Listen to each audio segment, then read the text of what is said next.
بسم اللہ الرحمن الرحیم۔ السلام علیکم۔ نماز نبوی صلی اللہ علیہ وسلم کی ویڈیو نمبر 10 لے کر آپ دوستوں کی خدمت میں حاضر ہیں۔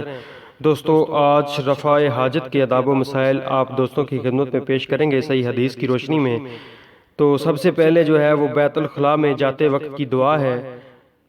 سیدنا انس رضی اللہ عنہ روایت کرتے ہیں کہ رسول اللہ صلی اللہ علیہ وسلم جب رفع حاجت کے لیے بیت الخلاء میں داخل ہونے کا ارادہ فرماتے تو یہ دعا پڑھتے: اللہم انی اعوذ بک من الخبث والخبائث، اے اللہ یقیناً میں تیری پناہ پکڑتا ہوں ناپاک جنوں اور ناپاک جننیوں کے شر سے۔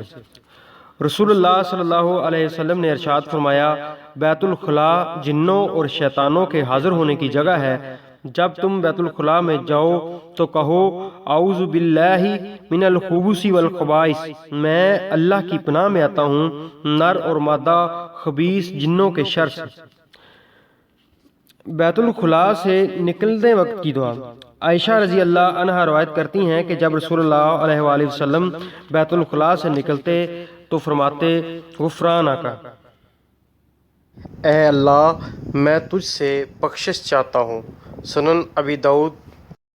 باقی جو مسائل ہیں انشاءاللہ وہ اگلی ویڈیو میں آپ دوستوں کی خدمت میں پیش کریں گے۔ اگر ہماری ویڈیو پسند آئے تو اسے لائک کریں، دوستوں کے ساتھ شیئر کریں اور ہمارے چینل کو ضرور سبسکرائب کریں۔ جزاک اللہ۔